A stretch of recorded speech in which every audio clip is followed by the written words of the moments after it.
Welcome, welcome. I'm sorry about the delay.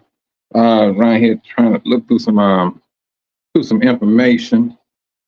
I'd like to thank you all again for coming in today. Today, Friday. I think it's about your time. It's about 12 Eastern. And again, I'd like to welcome you all back to Africa Logistical Agency. And I was speaking with some other brothers earlier this week, brothers and sisters, matter of fact. And we always, putting our heads together as to how to bring about business here in Dar es Salaam. So there is this organization, and they very strong will as to seeing that come to pass. In order to bring our nation back together. And so when I say that, this is what they are desiring to do, we're doing the same thing. We're doing the same thing. And everything to which, what we know, it takes money, financing to do these things. That's one thing it does. It's going that's across the board. As to, hold on just for a moment. But when we sit down and analyze things and break things down and put things in their category where they belong, we start to understand the workings of a business. You just don't haphazardly just take your money and then just try to just dump your money into anything and say you are in business. No, it takes time to do these things. It takes preparation, organization, in order for your business to get started off on the right foot. And this is where we are at to this day. There is no need for us, and this is a privilege, truthfully. We don't have the need to fight to get into Africa. The doors are already open for you. This is an invitation that some may not see as a blessing or opportunity. And for those that understand business and who understand Africa as a continent and the resources, when there is a front door open to you as never before, open up to you to do business here in Africa, let that really sink in. These other nations that are getting kicked out, you see it on the news. You thinking the brothers and sisters in Nigeria are protesting just to have something to do? No, they are protesting this unnecessary nonsense that with one mouth these leaders are saying, "Oh yes, Africa is a very rich continent," and then turn back around and everybody that's living there, the vast majority of people living in poverty or up under poverty. People think, but when you think that you can misuse a person's ability to think and reason, and when they realize that you've been taking them for granted, that's not a pretty sight. And now they're seeing it. They are seeing it and they are witnessing it. Because now their very own position is being called into question. When the people speak, oh yeah, you gonna be forced to listen. At some point, you gonna be forced to listen. The world has gotten used to people being or forced to be humbled by city officials, governments. Those days came and gone. They're looking for a new way of doing things on the continent. And the invitation is out to us. The invitation is already out there for us to do business. The ones who kept up the contention, those nations are being kicked out. The major ones have been kicked out. And still, there's a few countries where they are still, there's a little residue of them. But their strength is weakening because of the cancerous atmosphere that they brought about to destroy a people, but the people did not get destroyed by it. They learned by it. And now that cancer that they put out is eating them away. They're literally scared. They're losing the power that they once had, because that power was on that continent. And it was the resources. Without the resources, ask yourself this. If the US dollar was based upon oil and other minerals, if you don't have that resource no more, where's your strength at? Why would I buy something, or not necessarily buy, you buy something from me and you using your money to buy from me, and your money is no good? It's like counterfeit. That is the scene that's happening right down to this very day. The strength of the dollar is witnessing its own death while being alive to witness it. At the same time, the door of new businessmen and businesswomen has been opened up to African Americans, European Africans. These doors are open up. Let's take these things not for granted and use them for our benefits. We need to heal ourselves first before we can help anyone else. And that's a known fact. If we go in there thinking that we are going to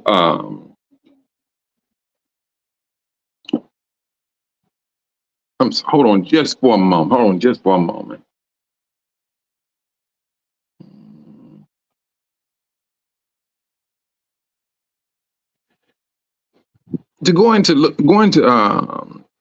To looking into business in Africa, there are so many different avenues that you can go down. You go down a road, you throw a rock, boom, there go a business,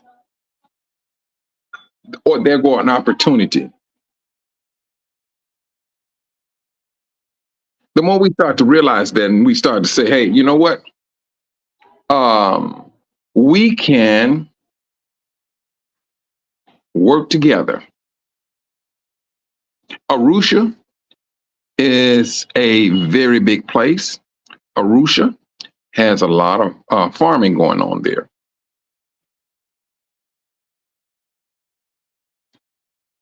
If you take our time and and at the same time, I'll say this too.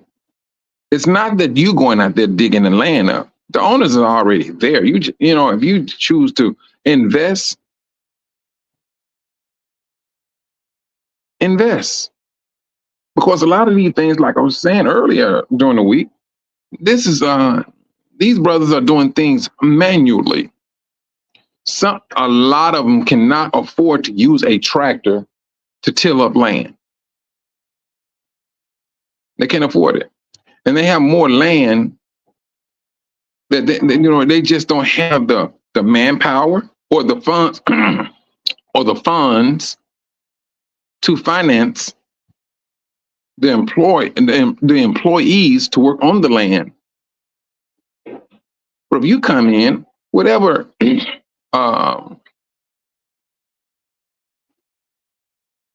strength that you may have financially, and you overlook and look at the brothers or sister proposal, and if it's good for you, it's good, and you move on legally, both sides, and you work that together. It is a very profitable business, and that's just been localized. Now, if you decided you want to go from one country to another country, you're talking about Tanzania. Right above Tanzania is what's that above Tanzania? What's the name of that country? It'll come to me. But south of Tanzania is Malawi. West of it is Uganda, Rwanda. I think there was another one. I forgot what the other one was. But you have all these countries that you can travel to do business. Pick up stuff, drop it off.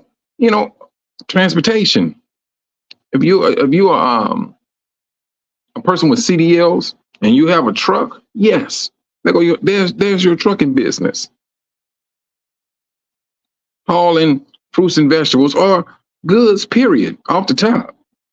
Vehicles from one city to the next city. These are the opportunities that are laid out before us. This is call it a buffet. That's what it is. You walking through the front door to a buffet. They kicked out the people that was causing the disruption. Who's stealing? Mishandling others people's minerals and giving them like a donation. When you could take millions and billions of dollars of minerals and you just give $1 in donation, $1. Yes, this brother, they were supposed to get upset. You don't continue to disrespect people and think they're just going to take that type of nonsense. No, they don't do that. And we're not standing for that any longer. This is a whole different ball game.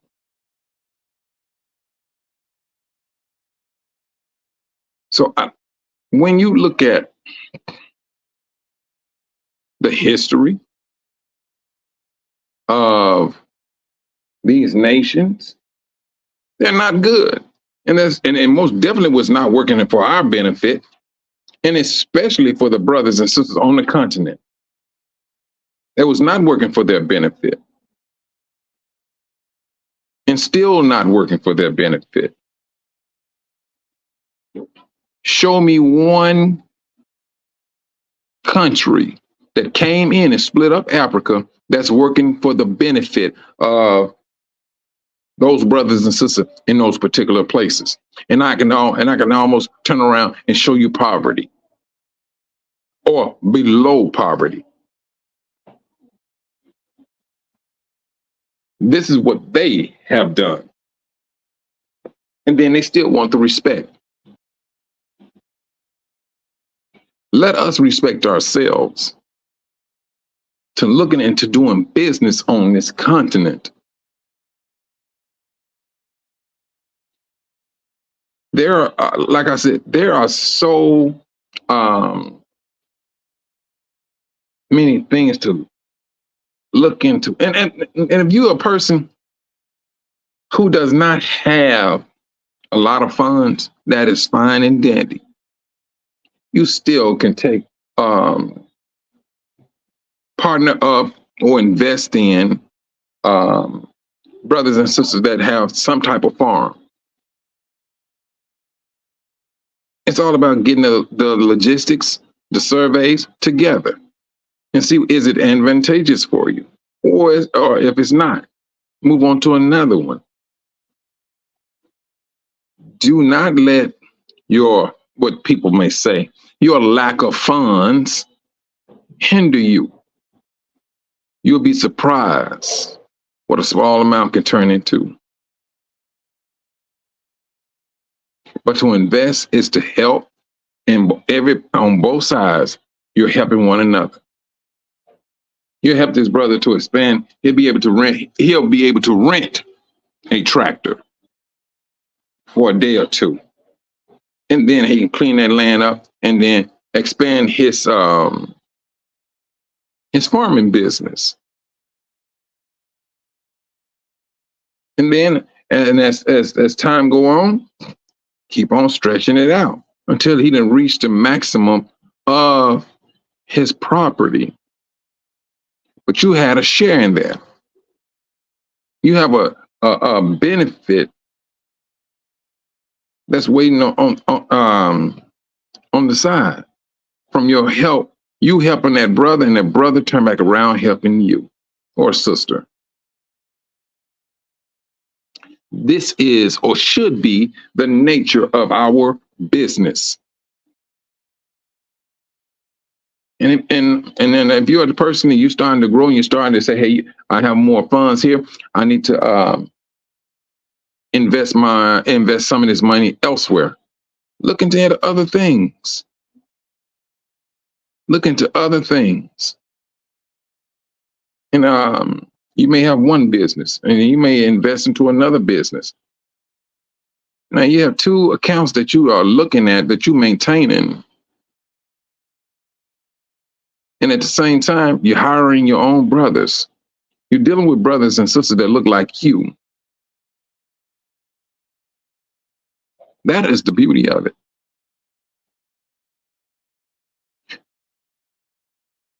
If you, I went to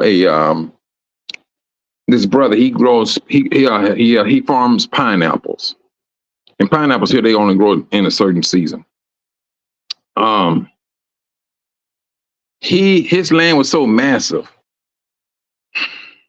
We was walking through, and I was like, man, look here. I was like, where do this land stop at?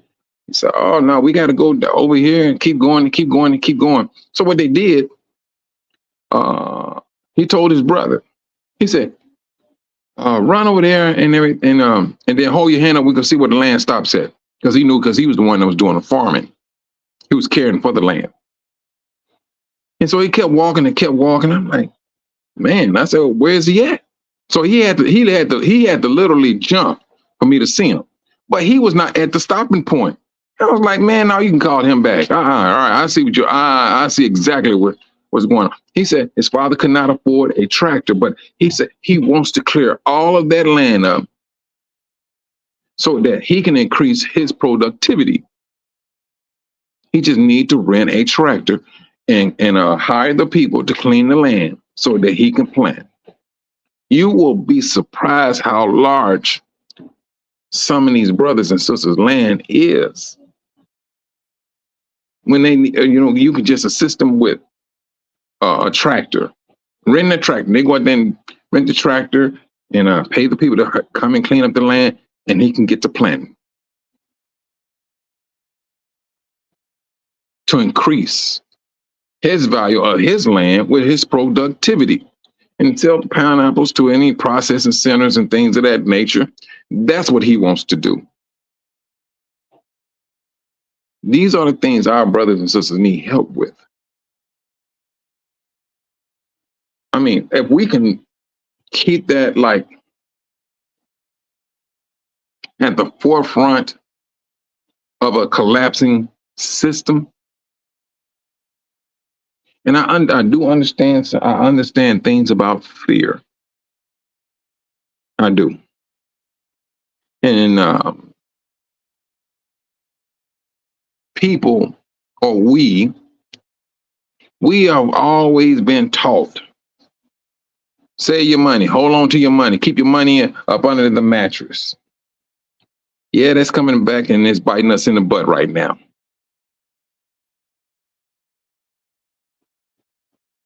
And now that money under the mattress is literally turning into dirt before your very eyes. Now, while the dollar still have some strength, it is advantageous for us to take that into consideration. Use it when it still have some life. This is where we're at now. So my encouragement is this: do not let fear or allow fear to put you in a position that's going to be worse for you. And I'm not saying use all of your money to get into some type of venture. If you want to move cautiously, that's my encouragement. Don't use all your money. Use a portion of it. So get a feel for it. Get a feel for it, and you get a feel for it, and you see the benefits from it. Then you make your decision as to, all right, I want to invest a little bit more. And I would say to anybody, proceed with caution with any and everything. This is what we need to do daily. But at the same time, we need to be mindful of our local condition of a country. You're seeing all these countries we're not dealing with the US dollar no more. The US dollar is no longer taken here.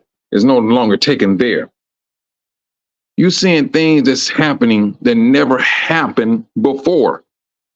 Never before in history has these nations came up together saying this is what they're about to do with the US dollar. And for the ones that are still taking it,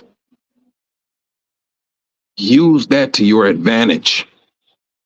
That's my encouragement to you, brothers and sisters. Use it to your advantage. Because trust and believe, it's going to work out for you. It's going to work out for you. I just spoke with a friend about this family. And these people coming from all over the world trying to purchase farmland from brothers and sisters. I'll be the first to say, do not sell your land. They're only going to give you a hop, skip, and a jump. By the time the money is gone, you will realize you're worse off than you when before.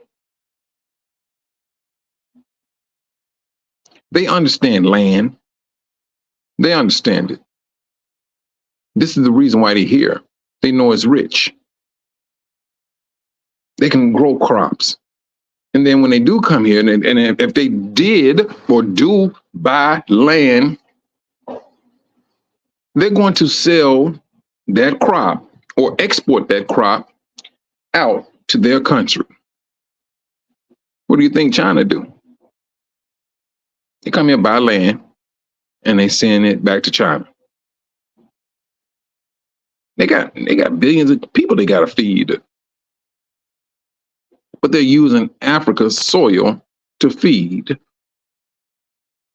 their country. And at the same time now, and this is one thing I don't agree with, when these Kenya, I think it's Kenya. Matter of fact, they're doing a train system in Wanza,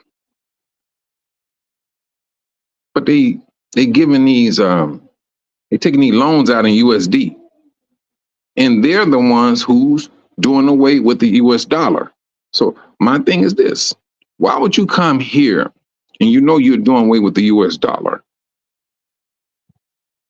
And so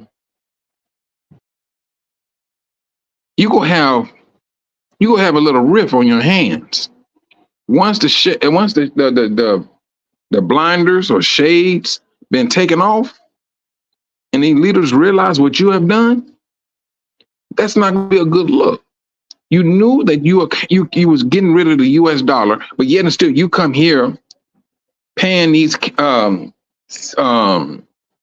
political leaders in US dollars, because at that particular time it was strong, and you knew that you was going to damage that dollar. What it's going to do? It's going to leave those countries in debt. If they're in debt, what do you think? Oh, we want this land here since you can't pay your debt. That's going to be a problem. And that is like you can call it a future problem, but it's going to be an issue off the top, no matter how you see it, how you slice it up. That's going to be a problem. And at the same time, you look at these officials, greed. You're taking greed instead of you analyzing. You just see money and you don't see nothing else. This is the issue. That's what's going on in Nigeria. They've been taking money from the West. The West tell them, hey, this is how you treat your people, and so on. So you got to keep them poor. And they took that dumb stuff and applied it to their own people. While they're living a particular lifestyle, and everybody else is around there looking for bread to eat.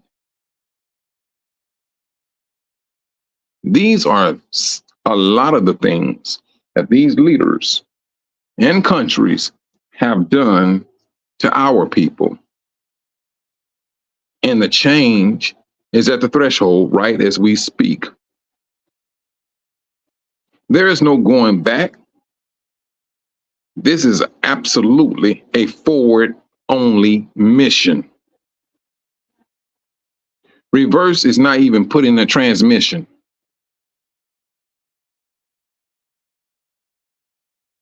This is where we're at now. This is where we're at. And it's sad to see the suffering of our brother. Now, when I went out to that pineapple field, the brother who was his son, but I was with his brother. And so he wrote out there, he said, no, my brother, he stays out here he would literally stay out there for like a month, monitoring the farm, right? The brother where he was living at was made out of sticks and mud. And I'm like, and I was like, your brother stay out here all night long? I'm like, he said, yes. Stay out there all night long for 30 days, monitoring his father's farm. But now, if they was able to come up with an investor that can get, build a decent building where they able to stock, their farming supplies, or even some of the pineapples when it's time to harvest and things of that nature. That right there would increase his productivity. Oh yeah, I mean, it's just a matter of asking questions to these brothers and sisters. What is it that you need? Legally come up with a workable plan, and you move forward. And that's just the farming side of it. And I was just speaking with another brother today. Not another brother, but brother Walt. And we was going in on sanitation. And sanitation and what was the other thing? Fertilizer. Do y'all know that Morocco is the largest supplier of different types of fertilizer? The largest. But you have all these other countries out here, and I'm like, when a farmer say, they have enough money for fertilizer, and I'm saying to myself, I mean, it don't take a scientist to know how you need to. You can use grass, wood, old vegetables, and fruits. You compost that stuff. That's fertilizer. If you know how to compost, it's going to turn into fertilizer. And that's what farmers that's out there, they know. They call that black gold, because they know for a fact, whatever you lay down, whatever seed you put in on that soil, it's going to grow. Period. So if you are a person who's, that's interested in just doing fertilizer, it's a business. And for a lot of you probably may be looking at, how is that a business? You collect old food stuff, and trust and believe, there are so many farmers market in Dar es Salaam. It is unbelievable. And you can ride by, pick up the old stuff, tell them you'll pick it up for them for a certain amount of money. It ain't got to be a whole lot. And you take it back to your field, and you start fertilizing that old food stuff. And then we also was speaking about, what they may call a sump pump in the United States. Not a sump pump. Oh man, I forgot what it's called. I forgot. I mean, right now it's on the tip of my tongue. I just can't. But anyway, it had to do with waste. And I watched one show about that. And this is what they did.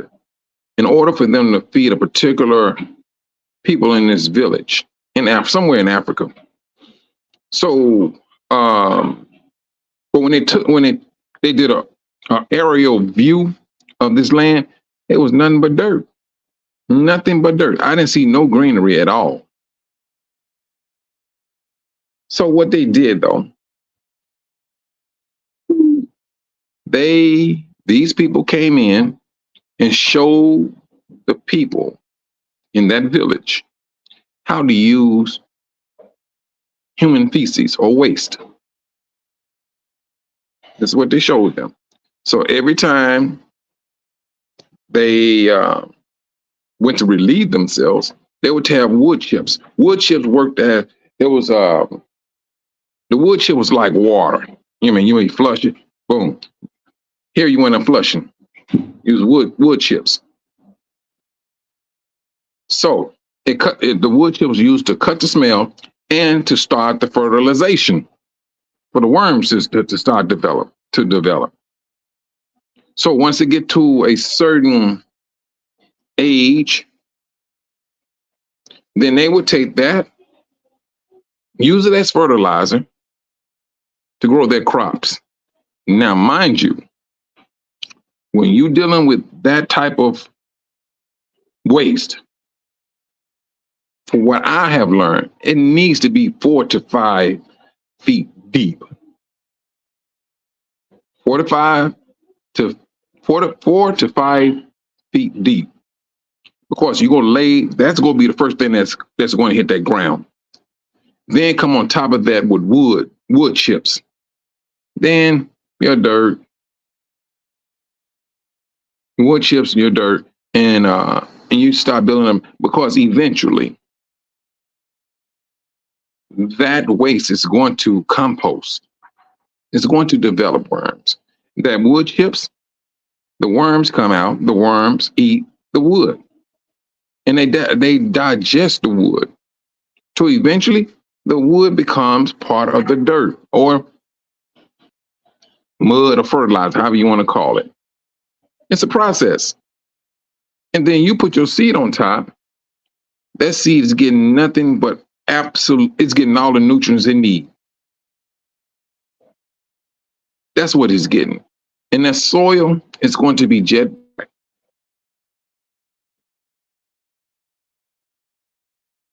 This is what they showed those brothers and sisters in that village. And it was like a year later, they did the aerial shot again. Greenery in that little dusty area where they was living. They had the trees up. They started planting trees, and they started doing the trees the same way. Only thing about the trees, they dug around the tree, and they kept to the 4 to 5 feet deep. And they come again, lay the waste around it, come with wood chips, and then on dirt, lay dirt around it. This is to keep it sanitary, to keep anyone from getting sick. But those trees, I tell you, it was something else to see how things, you may see it, you may look at it and see it as waste, but that waste turns right back into the earth, which in turn turn around and feeds the tree. And a tree gives off everything that we need to breathe. What do they call it? The circle of life? Call it, yeah, let's say it that way. I mean, there are, like I was saying earlier, there are so many different ways that we can take things and move on with it. We are some smart people, highly intelligent. We just not no pretty people. You're pretty and smart at the same time. That's what we are. But we got to know these things. We got to believe it. But when a world can tell you that you're ugly, and you go put on wigs and lashes and a whole lot of makeup, the world knows for a fact you're not ugly. The world is jealous of you. They want you to think that you're ugly because they know that you're beautiful. It's that mindset of knowing who you are and feeling good about who you are. They played us back in the days. I would say you're going back into, I would say that it was 1930s. But you know, our people was farmers, carpenters, and man, please don't sit up here and say you want to be a doctor. They will literally talk you away from having that type of dream. This is how they attacked us, our people, mentally. This is what they did. And they also used, I mean, once the television came about, oh, that was the worst thing that could ever happen. That was the worst thing that they could ever done, or we allowed them to do to us.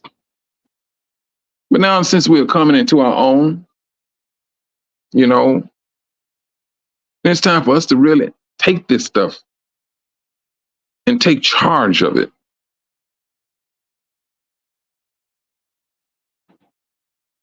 We need to get to a point where you're not going to continue to tell me who I am. You're not going to tell me my story, because the story they done told was absolute lies on both sides. They lied to us in the United States, and they lied to the brothers and sisters in Africa. They had us at odds. Oh, African Americans don't like Africans. We didn't start that lie. Oh, Africans don't like African Americans. This is what they did. They stirred up the contention. Now we got to fight through all of that contention that they put out in order to keep us out. And it still didn't work. Somebody got to put their hands down and say, look here, brother, we didn't do it. We didn't say it. We just here to work with you. And this is what's happening right now. We done put the hands down, found the people that's responsible for the lie, who's maintaining the lie. We here just to defy it. And they don't have the strength to fight against it because they put it in history books due to their arrogance of never thinking that they will one day have to give an account of their actions. And here we are. And they're paying very dearly for it. Very dearly. These countries that's turning to a different way of doing things are looking forward to building their own processing centers. When there's a mineral, trust and believe, by the time they get it, everything is going to be done when it's been shipped to them. And they go pay the going price for it. They don't want that. They wanted to be able to get a 12 a bar gold for 80 cents. This is their greed. They want to get that big bar gold when they're about taking 2 men to carry for 80 cents. Who does that? They do. But that's how they have kept our people poor. That's how they kept us in the dark, by robbing our brothers and sisters. That's how they made their living. The worst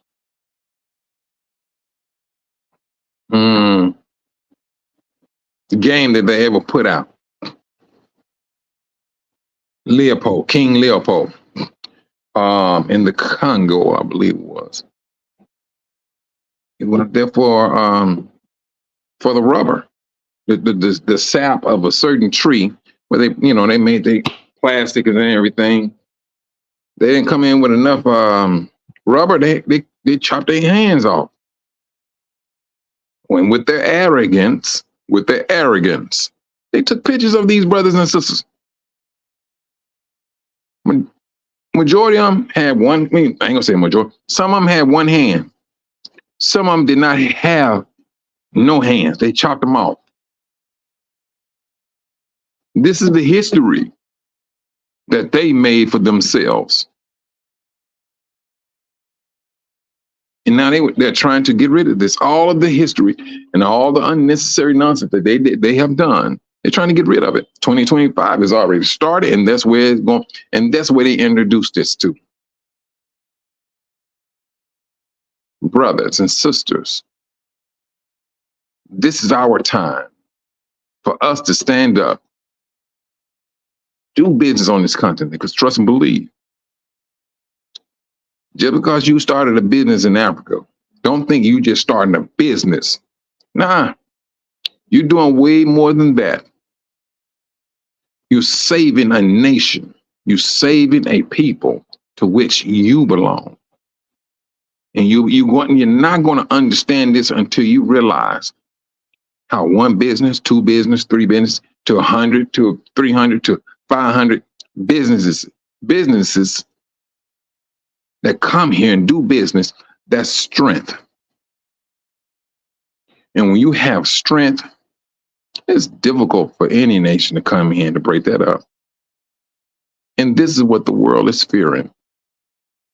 If these Negroes come together, and that's one, their livelihood is done.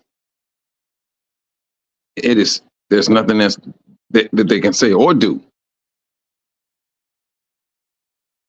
They know our strength mentally, physically, and spiritually. They know these things about us. But dude, this is the question I would say to all of you brothers and sisters. Do you know who you are? Do you believe in your own strength? That's the question we should be asking ourselves. These are the things that we should strive after to strengthen ourselves mentally, spiritually, and physically. As they try to break us down, they use us as guinea pigs, but yet and still, we remain.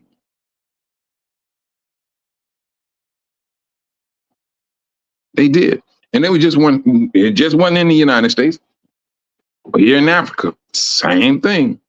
Use our brothers and sisters as guinea pigs.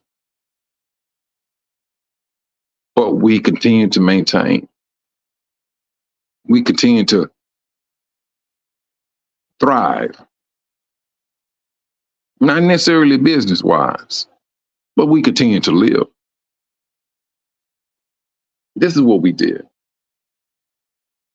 And we continue to do it. We need to help ourselves. The brothers here, they need help. The brothers in the United States, they need help. It's all about us coming together to help one another. That's what it boils down to being.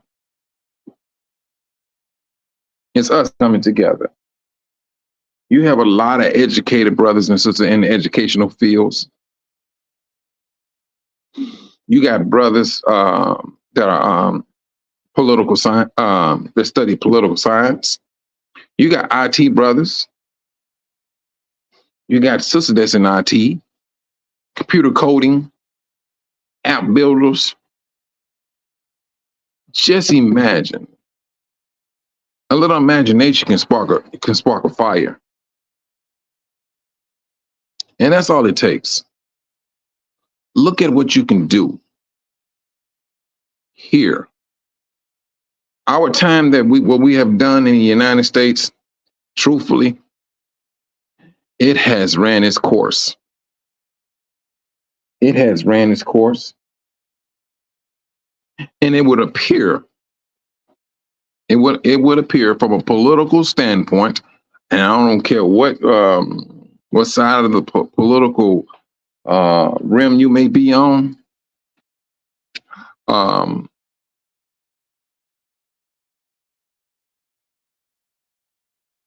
There's no hope for us here. No, it's not. And they know it.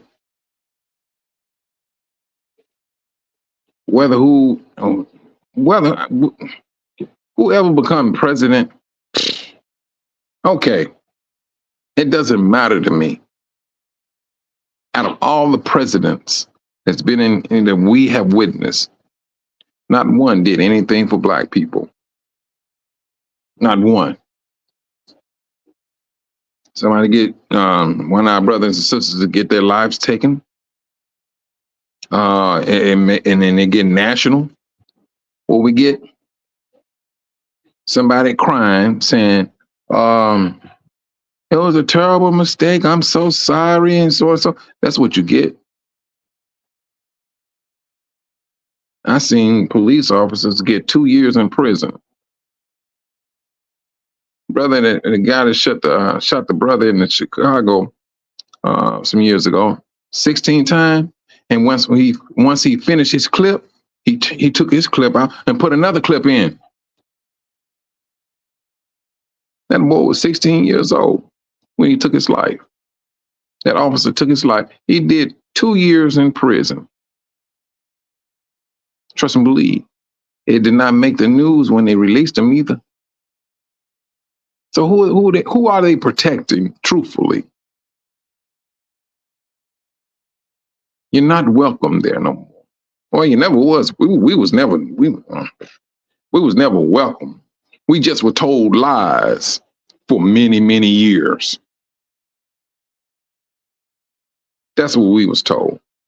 And we believed the lie until one day we woke up and the lie did not have that strength over us any longer. My encouragement, let's work together. Sister Shar has an incubation of businesses that can come up under the enterprise that she has set up in Dar es Salaam. Any business that you wants to pursue, instead of you spending $20,000 to $30,000, she got that covered. She has that already put in place where you don't have to go through the stress of getting your business started. That's one thing that you don't have to worry about. But when you come in strength and numbers up under this incubation system, we all get strong. We all become strong. And the world will, it's not that we're looking for the world to recognize us. When that's one thing we just not worried about that. That's one thing we don't entertain that. We're so past that. This is about the only nation of people on this planet that has been separated, broken up languages in order to kill off communications. But we are succeeding in that. We're overstepping all of the things that they have put in place. And we're going to see it through. That we become one nation. We're not going to be separated any longer.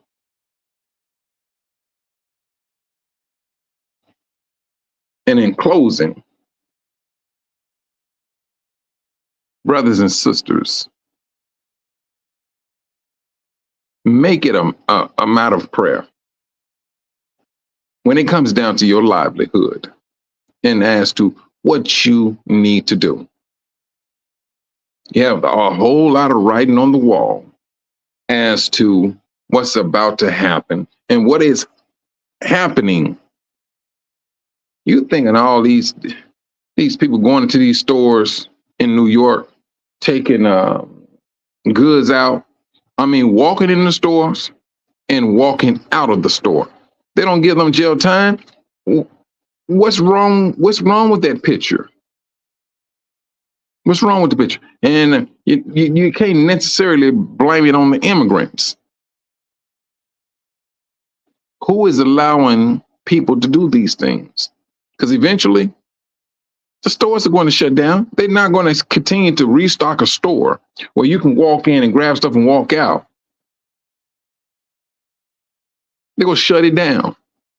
And the more stores that continue to shut down, that neighborhood is going to turn into a violent war zone. That's what's going to happen. They know exactly how to orchestrate all of this stuff. And this is downtown New York.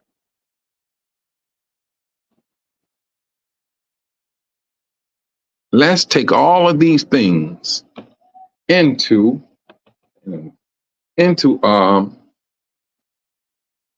heart. This is where we at right now.